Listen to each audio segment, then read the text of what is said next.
आज की इस वीडियो में मैं क्लास 10 के बायोलॉजी का एक फर्स्ट चैप्टर है लाइफ प्रोसेस, उसका कुछ बेसिक कॉन्सेप्ट बता रहा हूँ।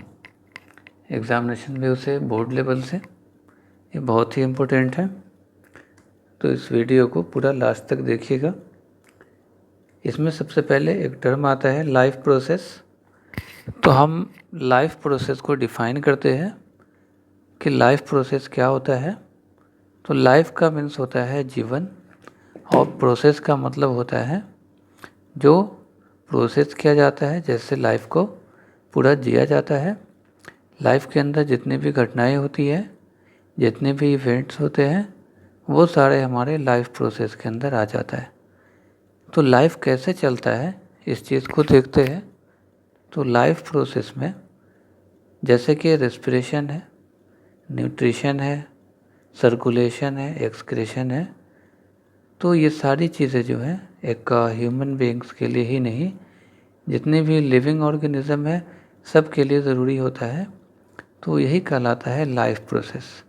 All the processes such as the respiration, nutrition, circulation, excretion etcetera that are necessary for the survival of living organism are known as the life process। अब अगर हम यहाँ पे बात करें कि मोड ऑफ न्यूट्रिशन, कि न्यूट्रिशन के नोट्स क्या होते हैं, तो न्यूट्रिशन का मतलब होता है कि जो हम लोग अपने एनर्जी लेने के लिए जो प्रोसेस से गुजरते हैं ताकि बॉडी को एनर्जी मिल सके और हम अपना वर्क कर सके एनर्जी लेकर के। तो ये जो प्रोसेस है हमारा न्यूट्रिशन का प्रोसेस कहलाता है। तो न्यूट्रिशन के प्रोसेस में हम देखेंगे कि ये हमारा मोड ऑफ न्यूट्रिशन में दो तरह के मोड ऑफ न्यूट्रिशन हो जाते हैं। फर्स्ट हमारा जो न्यूट्रिशन हो जाता है वो है ऑटोट्रॉपिक न्यूट्रिशन, और जो दूसरा हो जाता है वो हेट्रोट्रॉपिक न्यूट्रिशन होता है। तो एक है ऑटोट्रॉपिक न्यूट्रिशन, एक है हेट्रोट्रॉपिक न्यूट्रिशन। तो दो तरह के न्यूट्रिशन जो हैं वो लिविंग ऑर्गेनिज्म में होते हैं। Autotrophic nutrition is the type of nutrition in which inorganic material such as carbon dioxide is used up to synthesize organic food by the process known as the photosynthesis. For example, green plant use autotrophic mode of nutrition. Organism which uses autotrophic nutrition mode are known as the autotrophs. Autotrophic nutrition एक ऐसे nutrition का method है जिस method के ज़रिए कोई भी living organism अपना एनर्जी के लिए जो फूड का प्रिपेयर करता है, जो एनर्जी लेने के लिए मटेरियल्स का यूज़ करता है, वो कार्बन डाइऑक्साइड का इस्तेमाल करता है, वाटर का यूज़ करता है, और फिर सनलाइट के प्रोसेस से वो सिंथेसाइज हो जाता है ऑर्गेनिक फूड्स सिंपलेस्ट सब्सटेंस में, जैसे कि ग्लूकोज एंड फ्रूक्टोज में बदल जाता है। ये ज़्यादातर ग्रीन प्लांट जो होते हैं वो करते हैं ऑटोट्रॉपिक न्यूट्रिशन, बट कुछ इंसेक्ट हैं जो ऑटोट्रॉपिक न्यूट्रिशन करते हैं। तो ये प्रोसेस ऑटोट्रॉपिक न्यूट्रिशन कहलाता है या ऑटोट्रॉपिक मोड ऑफ न्यूट्रिशन। और ये जितने भी एनिमल्स होंगे या कोई लिविंग ऑर्गेनिज्म होगा जो ऑटोट्रॉपिक न्यूट्रिशन करता होगा, तो उस एनिमल को हम लोग ऑटोट्रॉफ्स बोलते हैं। Now the question arises how autotrophic nutrition occur in plant using photosynthesis. कि यहाँ पे एक क्वेश्चन आता है कि ऑटोट्रॉपिक न्यूट्रिशन जो है प्लांट के अंदर में कैसे होता है फोटोसिंथेसिस के ज़रिए। तो हम लोगों को पता है कि photosynthesis is the process by which plant makes their own food using the carbon dioxide gas, water, and in the presence of the sunlight, and using the chlorophyll present in the leaves called the photosynthesis process। और ये बहुत ही main process है जो autotrophs होते हैं, autotrophic nutrition के लिए use किया जाता है। तो ये कैसे होता है, तो for the photosynthesis to occur carbon dioxide gas water, sunlight and chlorophyll are required as a raw material. Sunlight provided by the sun provides energy. Chlorophyll is used to absorb the sunlight.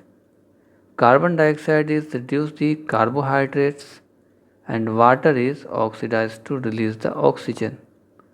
Water is taken up from the soil through the root. The site where the photosynthesis occurs is known as chloroplast. They contain green color pigment known as chlorophyll that trap sunlight for photosynthesis. Photosynthesis जो होता है carbon dioxide, water, sunlight और chlorophyll की मौजूदगी में होता है।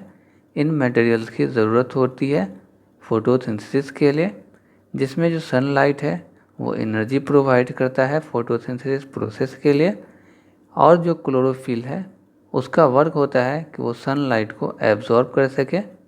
Carbon dioxide का वर्क होता है कि वो कार्बोहाइड्रेट्स को रिड्यूस करेगा, और वाटर जो है उसका काम होगा ऑक्सीडाइज्ड के लिए, वो जो है ऑक्सीडाइज्ड हो जाएगा और फिर ऑक्सीजन को क्या करेगा, रिलीज़ करेगा। तो वाटर जो है वो सॉइल के रूट से लिया जाता है, कार्बन डाइऑक्साइड इन्वायरमेंट से लिया जाता है, सनलाइट तो सन से मिल जाता है, और क्लोरोफिल जो है वो कहाँ पे होता है, तो क्लोरोफिल जो है वो क्लोरोप्लास्ट में होता है लीव्स के अंदर में, तो वहाँ से क्लोरोफिल मिल जाता है। और पूरा प्रोसेस फोटोसिंथेसिस का एक ऑटोट्रॉपिक न्यूट्रिशन मोड में हो जाता है ऑटोट्रॉप्स के ज़रिए। ये ज़्यादातर ग्रीन प्लांट में होते हैं। क्लोरोफिल एक ग्रीन कलर का पिगमेंट है और वो क्लोरोप्लास्ट में पाया जाता है। ये जो है सनलाइट को ट्रैप करता है। तो हम यहाँ पे अब देखेंगे कि स्टेप्स ऑफ फोटोसिंथेसिस, कि स्टेप बाय स्टेप में फोटोसिंथेसिस कैसे होता है। फर्स्ट स्टेप है यहाँ पे हमारा, फर्स्ट स्टेप में आएगा absorption of light by the chlorophyll, कि जो क्लोरोफिल ग्रीन पिगमेंट है वो ग्रीन पिगमेंट क्या करेगा, सनलाइट को एब्जॉर्ब करेगा। दूसरा प्रोसेस आएगा हमारा conversion of light energy into the chemical energy. तब क्या होता है, जब सनलाइट क्लोरोफिल के ज़रिए एब्जॉर्ब कर लिया जाता है तो फिर वहाँ से केमिकल एनर्जी में बदल जाता है, वही लाइट एनर्जी। जो हमारा तीसरा प्रोसेस है splitting of the water into hydrogen and oxygen, वहाँ पे हाइड्रोजन एंड ऑक्सीजन में होता है। वाटर जो है वो दो मॉलिक्यूल जो है वाटर के जो मॉलिक्यूल्स हैं वो हाइड्रोजन एंड ऑक्सीजन में स्प्लिटिंग होती है। फिर जो फोर्थ स्टेप है हमारा वो finally reduction of the carbon dioxide into carbohydrates. तो रिडक्शन होता है कार्बन डाइऑक्साइड का और वहाँ से कार्बोहाइड्रेट्स जो है वो बन जाते हैं, तो वहाँ से एनर्जी मिल जाता है। जो यहाँ पे मेन चीज़ हम देख रहे हैं कि leaves contain a small opening known as the stomata which help in exchange of gases. Stomata, also called the stoma, is surrounded by the guard cell, which guard the opening and closing the stomata. Guard cells also contain chloroplast. तो वहाँ पे chloroplast होते हैं, तो हम लोग उन्हें देख सकते हैं। तो ये फोटोसिंथेसिस का स्टेप बाय स्टेप मेथड था कि फोटोसिंथेसिस कैसे होता है। तो यहाँ पर एक स्टोमेटा का स्ट्रक्चर मैंने दिखाया है, तो यहाँ पे देख सकता है कि यहाँ पे ये जो है क्लोरोप्लास्ट दिख रहा होगा, ये क्लोरोप्लास्ट होते हैं जहाँ पे क्लोरोफिल्स होते हैं। उसके बाद एपिडर्मल सेल होता है, आउटर वॉल है, गार्ड सेल्स हैं, स्टोमेटा अपर्चर है और यहाँ पे इनर वॉल है। तो ये है एक स्ट्रक्चर ऑफ स्टोमेटा का। तो यहाँ पे हम लोगों ने इसको फिगर के ज़रिए देखा है। ओवरऑल क्वेश्चन ऑफ फोटोसिंथेसिस, अब अगर इसको केमिकल रिएक्शन के ज़रिए दिखाया जाए तो यहाँ पे देख सकते हैं कि कार्बन डाइऑक्साइड गैस ये लेता है कहाँ से, तो कार्बन डाइऑक्साइड गैस जो है वो ये यूज़ करता है इन्वायरमेंट से। वाटर ये रूट के ज़रिए लेता है पानी से, सन एनर्जी जो है वो सूरज से लेता है, और क्लोरोफिल जो है, जो ग्रीन पिगमेंट है वो क्लोरोफिल को लेता है, जो इसके लीव्स के अंदर में क्लोरोप्लास्ट में पाया जाता है, और यहाँ से फिर प्रोसेस स्टार्ट होता है। तो ये जो हमारा सनलाइट है, ये सनलाइट क्या करता है, सनलाइट को एब्जॉर्ब करता है ये क्लोरोफिल, और सन एनर्जी स्टोर करता है। वाटर हाइड्रोजन और ऑक्सीजन में बदल जाते हैं। कार्बन डाइऑक्साइड से वहाँ पे कार्बोहाइड्रेट्स बनता है, यही आपका कार्बोहाइड्रेट्स है। जो यहाँ पे शुगर है C6H12O6 शुगर का फॉर्मूला होता है केमिकल, तो ये शुगर में बदल जाता है और ऑक्सीजन गैस जो है निकलती है। तो ये एक पूरा केमिकल प्रोसेस है, केमिकल रिएक्शन है फोटोसिंथेसिस का। तो उम्मीद करते हैं कि ये फोटोसिंथेसिस का प्रोसेस समझ में आया होगा। यहाँ पे अब दूसरी चीज़ें देखते हैं। जो दूसरा मोड ऑफ न्यूट्रिशन है वो हेटरोट्रॉपिक न्यूट्रिशन। इस मोड में ये ऑटोट्रॉपिक न्यूट्रिशन का बिल्कुल अपोजिट होगा कि in this mode of nutrition an organism is unable to synthesize its own food, it is following types. तो यहाँ पे वो सिंथेसाइज नहीं हो सकता है। तो यहाँ पे अगर हम देखेंगे तो वो ऑटोमेटिक जो है सिंथेसाइज नहीं होगा, ठीक है। तो हेटरोट्रॉपिक न्यूट्रिशन मोड जो है ऐसा मोड है जिसमें फोटोसिंथेसिस का प्रोसेस नहीं होता है, और कार्बन डाइऑक्साइड, वाटर और सनलाइट का यूज़ करके क्लोरोफिल की मदद से यहाँ पर वो न्यूट्रिशन नहीं हो पाता है। तो ये जो पूरा प्रोसेस है कहलाता है हेटरोट्रॉपिक न्यूट्रिशन, और ऐसे ऑर्गेनिज्म को हेटरोट्रॉप्स भी बोलते हैं। तो हेटरोट्रॉपिक न्यूट्रिशन के बेसिस पे यहाँ पे टोटली 3 पार्ट में डिवाइड किया जाता है हमारा हेटरोट्रॉपिक न्यूट्रिशन को। तो यहाँ पे हम देख सकते हैं, पहला है holozoic nutrition, is the type of nutrition where an organism taken in whole food and break it inside the body, example amoeba. तो यहाँ पे अगर हम देखेंगे तो होलोजोइक न्यूट्रिशन में ऐसा न्यूट्रिशन होता है जिसमें ऑर्गेनिज्म जो है पूरी फूड्स को अंदर लेते हैं, फिर ब्रेक करते हैं इनसाइड में ही बॉडी के। ये जो होलोजोइक न्यूट्रिशन है वो अमीबा में होता है। जो दूसरा न्यूट्रिशन का प्रोसेस है वो सैप्रोफिटिक न्यूट्रिशन है, सैप्रोफाइटिक न्यूट्रिशन है। ऐसा न्यूट्रिशन है in which organism feed on dead body and decaying matter, कि ये जो है सैप्रोफाइटिक न्यूट्रिशन में ऐसा है ये न्यूट्रिशन जिसमें डेड बॉडी पे डिपेंड होता है ऑर्गेनिज्म, तो वो डेड बॉडी को खाता है। तो ये सैप्रोफाइटिक न्यूट्रिशन कहलाता है। जैसे कि एग्जांपल में हमारा फंगस वगैरह आ जाता है। जो तीसरा मोड ऑफ न्यूट्रिशन है वो है parasitic nutrition, such mode of nutrition in which organism feed living host, example Cuscuta.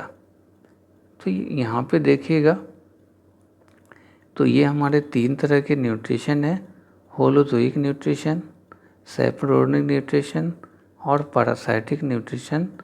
तो हेटरोट्रॉपिक न्यूट्रिशन 3 प्रकार के हो जाते हैं, 3 टाइप्स के हो जाते हैं। जब यहाँ पे फिर न्यूट्रिशन की बात करें इन ह्यूमन बीइंग के अंदर, तो ह्यूमन में न्यूट्रिशन कैसे होता है, तो human consist of alimentary canal start from mouth and into anus. ये डिफरेंट टाइप्स के 8 पार्ट होते हैं जो ह्यूमन न्यूट्रिशन के लिए ज़रूरी होता है। माउथ, ये सारे 8 यहाँ पे जो पार्ट्स हैं वो ह्यूमन बीइंग के न्यूट्रिशन के लिए हैं। तो ये न्यूट्रिशन का पार्ट है जो इस सारे प्रोसेस से होते हुए गुजरता है, ये सारे प्रोसेस से गुजरता है तो जा कर के ह्यूमन बॉडी के अंदर में न्यूट्रिशन होता है। तो जो यहाँ माउथ से स्टार्ट होते हुए दिख रहे हैं ये सारा होता है स्टोमेटा से लेकर के लिवर, जितने भी 8 पार्ट्स हैं यहाँ पे डिफाइन किए गए हैं। मैंने 8 पार्ट्स को डिफाइन किया है। तो mouth is the first portion of the alimentary canal. Mouth consist of the muscular tongue and teeth cavity inside the mouth is known as the oral cavity. तो माउथ जो है सबसे पहला एलिमेंट्री कैनाल है जहाँ से फूड के nutrition का प्रोसेस जो है वो स्टार्ट होता है और पूरा एक प्रोसेस से 8 पार्ट है, टोटल 8 पार्ट से गुजरता है, तो फिर जा कर के ये हमारा न्यूट्रिशन का प्रोसेस को पूरा करता है। यहाँ पे मैंने दिखाया है कि ये ह्यूमन माउथ है। इस ह्यूमन माउथ में क्या है कि यहाँ पे टीथ है, सॉफ्ट प्लेट्स होते हैं, फिर टॉन्सिल होता है, देख रहे होंगे, टंग है एंड लिप्स है फिर गम है, हार्ड प्लेट्स है और यहाँ पे ओवुला है। तो ये सारे माउथ के अंदर में जो इम्पोर्टेंट पार्ट्स हैं, उन सारे इम्पोर्टेंट पार्ट से क्या होता है, न्यूट्रिशन के प्रोसेस में हेल्प मिलता है, जिसको हम देखेंगे कंप्लीट बेसिस पे अगले वीडियो में। उस पर दूसरी वीडियो होगी। अब यहाँ से एक नए टॉपिक पे हम बढ़ते हैं कि mechanism of digestion of food, कि जब ये मोड ऑफ न्यूट्रिशन हो जाते हैं तो जो फूड हमारे बॉडी के अंदर तक पहुँचते हैं तो वो उनका मैकेनिज़्म क्या है, तरीका क्या है डाइजेशन का। तो डाइजेशन ऑफ फूड में देखेंगे तो वो डिफरेंट प्रोसेस से गुजरना पड़ता है। पहला प्रोसेस होता है कि food digestion process begins in the mouth. Food is complex in nature. सबसे पहला प्रोसेस है कि वो माउथ से स्टार्ट होता है और ये कम्प्लेक्स नेचर का होता है फूड, क्योंकि उसमें फूड में बहुत सारी चीज़ें मिली हुई होती हैं, इसलिए। दूसरा पॉइंट है break down food and absorb it. We need biological catalyst known as enzymes. तो जो इंजाइम्स हैं वो क्या करते हैं, फूड्स को ब्रेक डाउन करते हैं और फिर उसके अंदर के जो न्यूट्रिएंट्स हैं उन्हें एब्जॉर्ब करते हैं। तो ये बायोलॉजिकल कैटलिस्ट मतलब इंजाइम के ज़रिए होता है। जो तीसरी चीज़ें हमारी mouth contains salivary gland that secrets सलीवा। Saliva contain and important enzymes known as salivary enzymes that break down starch into simpler sugar। Mouth में जैसे ही फूड जाता है तो हमारे पास में एक सलिवरी ग्लैंड्स होते हैं जो क्या करता है, सलाइवरी एंजाइम्स को, सलीवा को जनरेट करता है और फूड के साथ मिक्स कर देता है, जिससे क्या होता है कि उसके अंदर जो शुगर के पार्टिकल्स हैं तो वो इम्पोर्टेंट एंजाइम्स जो है वो क्या करता है, सिंपलर सब्सटेंस में बदल देता है। जो शुगर के पार्ट्स होंगे, स्टार्च होंगे, उनको सिंपल शुगर में बदल देता है।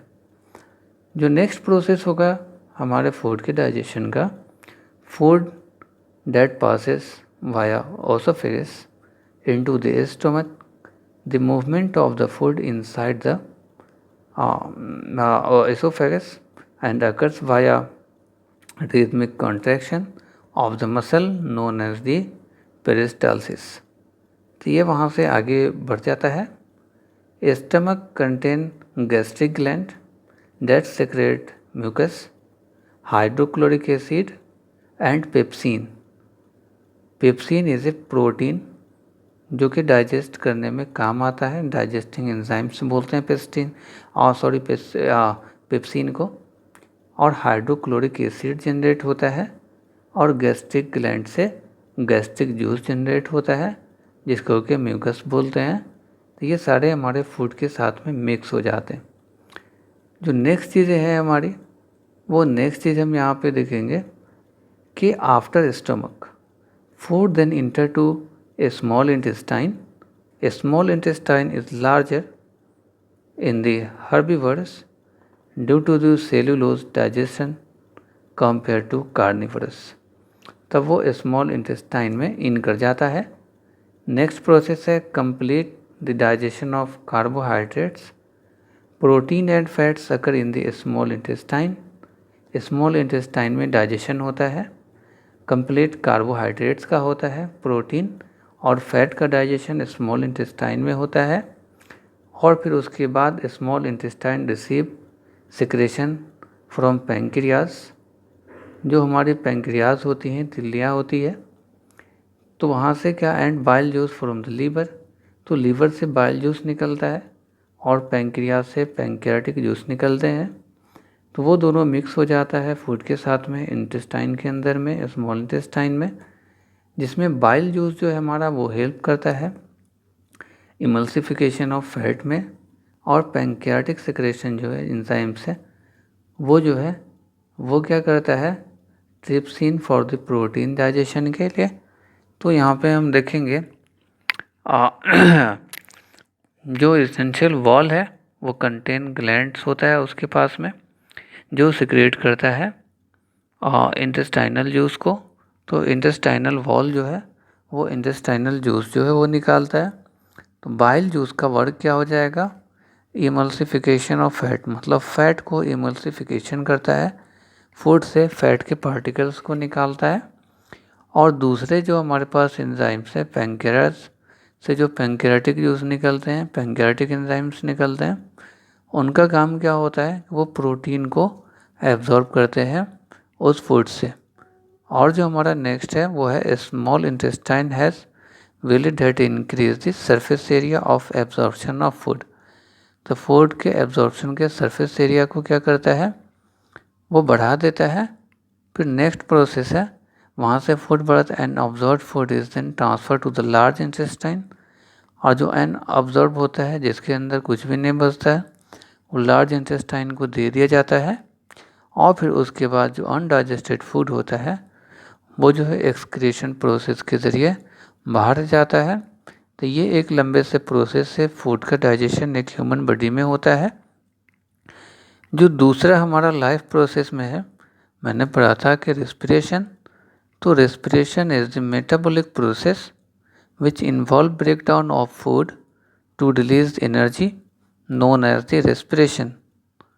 अब यहाँ पे अगर रेस्पिरेशन की बात करें तो ये एक मेटाबॉलिक प्रोसेस है, ये ब्रेकडाउन ऑफ फूड में काम आता है। तो यहाँ पे देखते हैं जो हमारा ग्लूकोज है, ठीक है, 6 कार्बन के मॉलिक्यूल्स होते हैं। तो वो यहाँ पे क्या है, साइक्लोप्लाज्म के ज़रिए वो कन्वर्ट कर ले जाते हैं। तो ये एक पूरा सा प्रोसेस है। तो कार्बन डाइऑक्साइड, ऑक्सीजन गैसेस, यहाँ पे एब्सेंस ऑफ ऑक्सीजन में ईस्ट बनता है। यहाँ पे लैक ऑफ ऑक्सीजन अगर होगा तो यहाँ पे अगर हम देख लेंगे तो मसल सेल्स है। और फिर यहाँ पे प्रेजेंस ऑफ ऑक्सीजन में माइटोकॉन्ड्रिया है। तो ये एक रेस्पिरेशन का प्रोसेस होता है।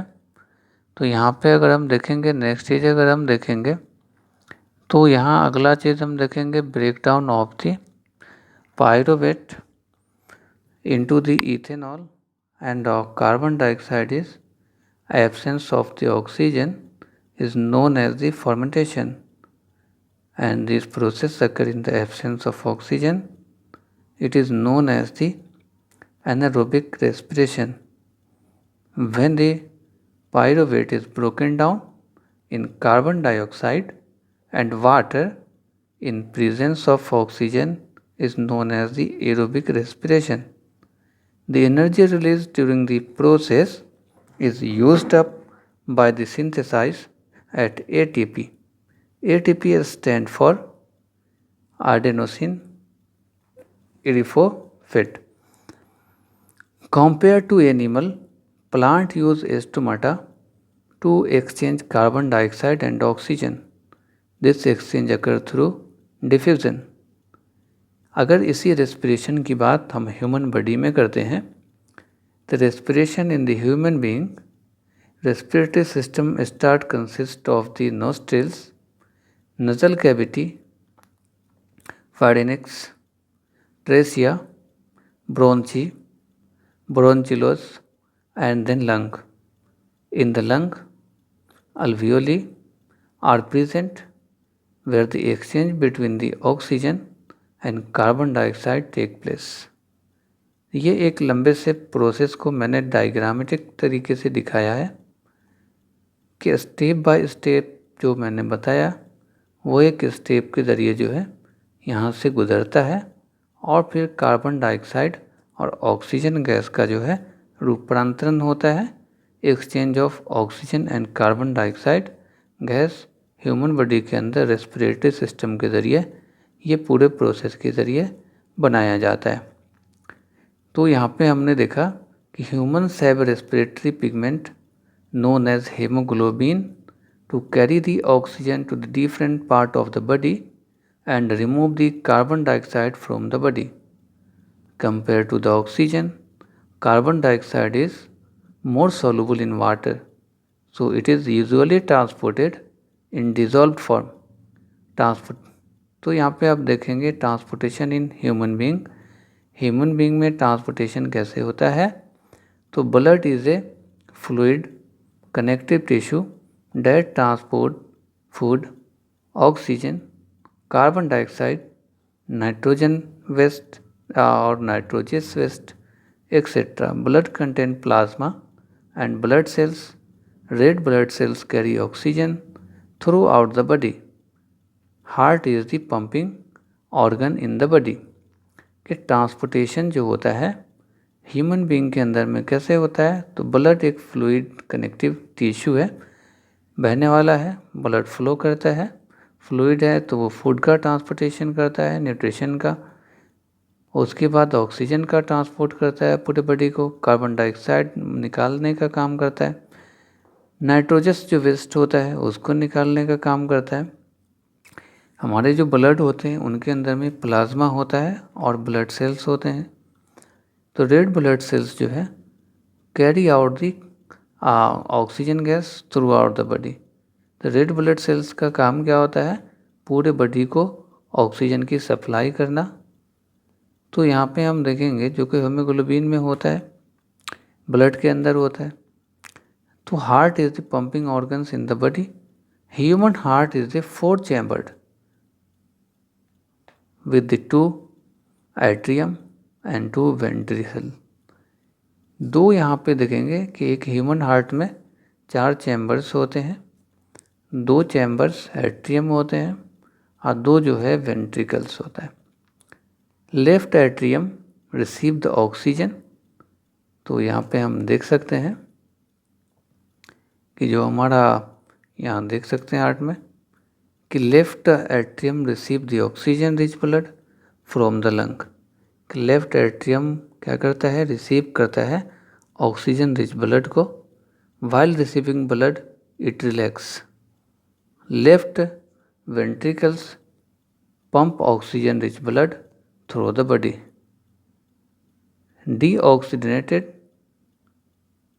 oxygenated blood comes from the body to the upper right atrium. It contracts to pump the blood to rightward ventricles. Right ventricles pump the blood to the lung for oxygenation। तो यहाँ पे हम देख सकते हैं ये हार्ट है, 4 chambered heart है। इसमें यहाँ पे डिफरेंट कहा गया है, ये आपका राइट एट्रियम है, ठीक है, ये लेफ्ट एट्रियम है, ये हमारा राइट वेंट्रिकल्स है और ये यहाँ पे देखेंगे तो लेफ्ट वेंट्रिकल्स है। जो मेन 4 चैम्बर्स के बारे में हमने पढ़ा है वो 4 चैम्बर्स होते हैं जिसके ज़रिए पूरा ब्लड का सर्कुलेशन होता है। तो ये है हार्ट का थोड़ा सा लेक्चर। यहाँ पे नोट में एक बात बतानी है, foetus have the 2 chambered heart. Human body में 4 चैम्बर्स होते हैं, लेकिन जब फिश में जाते हैं तो फिश के पास 2 चैम्बर्ड हार्ट होता है। Amphibians and reptiles have 3 chambered heart. जो एम्फीबायंस होंगे और जो रेप्टाइल्स होंगे, एम्फीबायंस ऐसे एनिमल्स को बोलते हैं जो वाटर में भी रह सकता है और विदाउट वाटर के भी वाटर बॉडी में भी अपना लाइफ बिता सकता है और जो है वो अर्थ के ऊपर भी लाइफ बिता सकता है, एक्सेप्ट क्रोकोडाइल। क्रोकोडाइल के पास जो है, क्योंकि क्रोकोडाइल एम्फीबायन है तो उसके पास 4 चैम्बर्ड हार्ट होते हैं। Birds and mammals have 4 chambered heart. इसके बाद यहाँ पे मेरा नेक्स्ट पॉइंट है double circulation. The right side and the left side of the heart are separated to prevent the mixing of oxygenated and the deoxygenated blood. In the vertebrates, blood goes through the heart twice during each cycle. This is defined as the double circulation। तो यहाँ पे देखेंगे कि double circulation बहुत important होता है। मैंने यहाँ पे दिया हुआ है डबल सर्कुलेशन के बगल में NTSC। एनटीसी की एग्ज़ाम में भी पूछा हुआ क्वेश्चन है ये।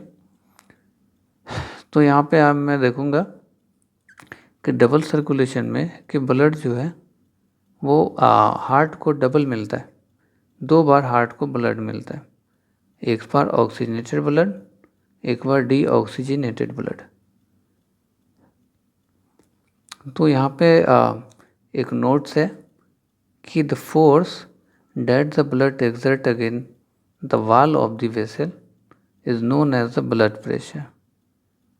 कि the force that the blood exerts against the wall vessel, the blood pressure of the blood inside the artery during the ventricular contraction is known as the systolic pressure, whereas the pressure in the artery during the ventricular relaxation known as the diastolic pressure, and the normal blood pressure is 120 by 80 mm of Hg। तो एक normal human body का जो blood pressure है वो 120 by 80 होता है। तो यहाँ पे एक एग्ज़ाम्पल के ज़रिए मैंने बॉक्सिंग की है जिसमें आर्टरी है, कैपिलरी है और वेन है। इस तीनों में डिफरेंस को बताया है। Artery carry the blood away from the heart, और दूसरा काम होता है कि carry oxygenated blood except the pulmonary artery. तो ये कैपिलरी का वर्क है, one cell thick smallest vessel and help in the exchange of the material between the blood. और यहाँ पे देखेंगे कि they carry blood toward the heart, और यहाँ पे ये कैरी करता है deoxygenated blood except pulmonary veins. तो यहाँ पे अगर हम देखेंगे तीसरी चीज़ है इसकी, they have thick valves and do not have valve, they do not have valve, they have thin wall and also possess valves. यहाँ पे मेन चीज़ें हैं, platelets are blood cells that help in blood clotting. Platelets का काम होता है blood clotting में, कि ब्लड को क्लॉट करने के लिए, ब्लड को जमाने के लिए काम आता है। कि जैसे ही अगर कोई इंजरी होती है तो जो यहाँ पे प्लेटलेट्स है, तो प्लेटलेट्स की अगर कमी रहेगी तो ब्लड जो है वो क्लॉटिंग नहीं होगा जल्दी, और ज़्यादा ब्लड जो है इंजरी में फ्लो कर जाएगा। Lymph also known as interstitial fluid is a fluid that leak out from the pores of the capillaries। ये तो ह्यूमन बॉडी की बात है कि ह्यूमन बॉडी के अंदर में ट्रांसपोर्टेशन कैसे होता है। अब अगर ट्रांसपोर्टेशन के लिए बात करें प्लांट की, प्लांट है xylem for the transportation of the water. Xylem transport water from the root to the different part of the plant. Xylem tissue consists of the vessels and tracheids। तो यहाँ पे देखेंगे मेन जो part है वो है main part इसका xylem, जो क्या करता है, वाटर को ट्रांसपोर्ट करता है। Loss of water in the form of water vapour from the aerial part of the plant known as the transpiration. The transpiration creates a suction which pulls the water up to the high plant.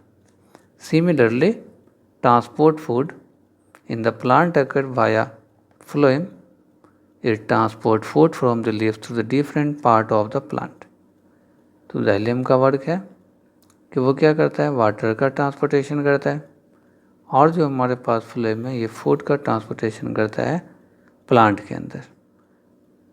तो ये एक पूरा process है जिसको मैंने tree में दिखाया है, तो इसको पुश करके देखिए तो ज़्यादा अच्छे से समझ में आएगा। तब यहाँ पे एक प्रोसेस आता है excretion. Excretion is the process involve in the removal of the nitrogenous waste from the body and excretory system of the human consists of pair of kidneys, a pair of ureters, urinary bladder and urethra।